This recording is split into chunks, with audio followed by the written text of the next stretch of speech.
We always love it when we have a chance to chat with our favorite family's physician, Dr. Stan Anderson. He's with us on our WHBC Newsline right now. Good morning, Dr. Stan. Hey, Pam. Great to talk to you. All right. So here I am. It's 45 degrees out there, and we know Mother Nature's quite fickle this time of year. Right? She's just always making us guess what's going to happen next. But, we always talk about how the weather can affect your mood, and that certainly is true, isn't it? Oh, my goodness. So it's really interesting. First, in the office, I've seen quite a few people who've really been struggling with depression. And it's not like there's something specifically triggered it. And so in numerous studies where they look at winter and then when they look at cloudy weather, what they find is that the colder, the more gloomy it is, the more likely it is that you're going to develop seasonal affective disorder or depression. So it sometimes is just, I don't feel like doing anything. Sometimes it's just, I don't care about the things that are going on.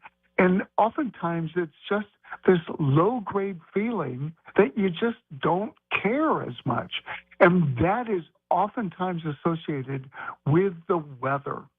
And there was a recent study that came out on Monday that was a meta-analysis of people with depression and does exercise make a difference. And it was really interesting. When you put together 128 studies, what they found was the more that people exercise, the effect that it has on the brain is amazing. So they found that people that walk for 35 minutes a day, 5 days a week, or who exercise 30 minutes a day, 6 days a week, either way, the magic number is 180 minutes a week. The people who do that end up having significantly better control of depression. And the numerous studies show that there is less depression. And so the numerous studies that look to see what is it that exercise does that ends up making your mood better. And what they find is that when you exercise, it basically regulates the pituitary adrenal axis. And so what it does is that it raises your BDNF, that's the brain-derived neurotrophic factor, and it raises endocannabinoids, and it enlarges the hippocampus. So not only do your muscles benefit, but the chemicals inside your body benefit. So you have a better mood, you have a better reaction, you have a better outlook. And so that's one of the things. But this most recent analysis said that people who exercise, it is almost as good as the outcomes that you get with counseling. And it is also almost as good as the outcomes that you can get with taking some prescription medicines. So this is think of it as this is a stake that is put down that basically says, if you are not feeling good, one of the best things you can do is to move, to get exercise, to start walking. And when the weather was so horribly cold and it was dangerous to go outside and walk, it really negatively impacted so many people.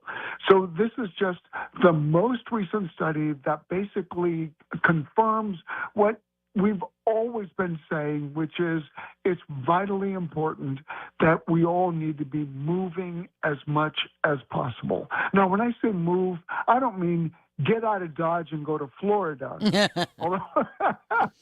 Although for some people that does benefit their mood. Yeah, but the more important thing is to move and walk or run or get to the gym, get to the Y, exercise, do whatever it is that feels comfortable for you.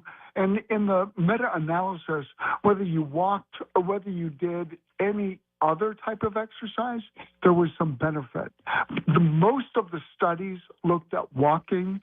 So people with mobility issues, if it's more convenient for you to do rowing or to do some type of Tai Chi or yoga, that is better than nothing. So doing something is better. The more you do, the better you're going to be. And it's interesting, Dr. Sam, because in my neighborhood, it's a very popular place to walk. People walk a lot. And even in that bitter cold weather, I did see folks out there. But wow. yeah, you have to really be careful though. If you're going to do that, you've got to really take precautions, right? Oh my goodness. Yeah. Last night I was running right at dusk, and right as it got dark, there was a car that was driving towards me, and they put their bright lights on, and the brights were so bright that I couldn't see the road in front of me, and I almost fell off the side.